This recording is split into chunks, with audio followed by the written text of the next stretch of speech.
Hi, my name is Brian Colbert and I'm author of the book From Ordinary to Extraordinary, the book that teaches you how to use your mind to be more successful in life. In the last video, we talked about accessing non-ordinary states of consciousness. Now, part of that is using your imagination. And a lot of people will tell you that if you use your imagination, then you can achieve whatever you want in life. And that's not necessarily true, because the fact of the matter is, if you use your imagination and you don't believe in something, it doesn't matter how often you imagine it, it's not going to come true because you're not going to follow through to engage in behaviors to make it true. Today I want to talk to you about your beliefs. And basically what beliefs are really are frozen patterns of thought.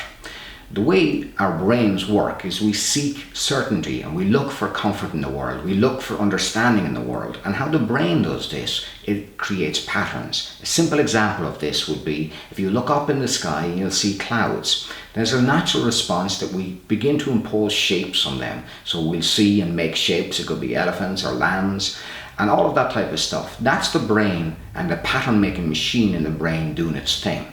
Now, the reality is beliefs are actually patterns too. So what tends to happen is that when we engage in the world, when we engage in reality, we interact with circumstances, situations, and we have experiences. From those experiences, we begin to make and create and apply meaning to them. These meanings become patterns and become effectively automated in the brain.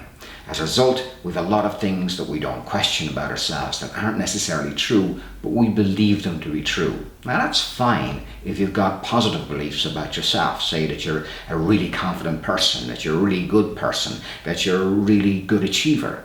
They're positive distortions inside the brain that help you and empower you. But then there's the other side. The side that says that you don't believe in yourself, that you've low self-esteem, that you're not good enough, or that you could never succeed, or that you couldn't be extraordinary.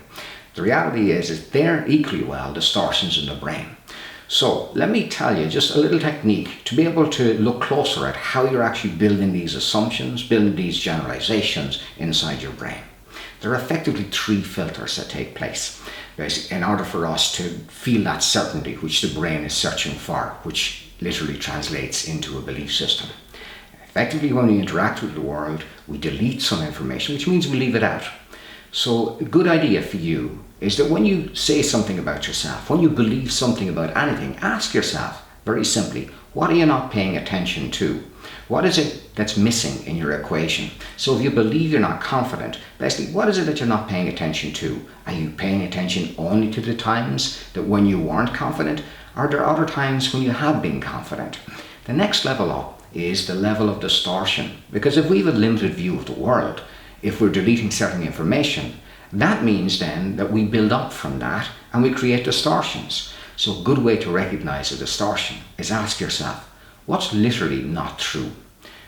Begin to think about it. If you say that you're running around like crazy, are you actually running around like crazy? Because if you're not, then that's literally not true. So begin to challenge not only what's missing, what you're not paying attention to, what's literally not true, and then go for the third filter that's used, which is the generalization filter. From the basis of the information where we leave certain things out, where things aren't very accurate, then we make assumptions. We assume things to be true.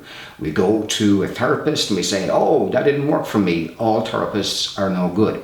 We go to a movie and we say, that was a fantastic movie. That director does great movies. Again, ask yourself these questions. What was missing? What are you not paying attention to? What's literally not true? And where is your evidence? Where's your criteria? How do you know that this is true for sure?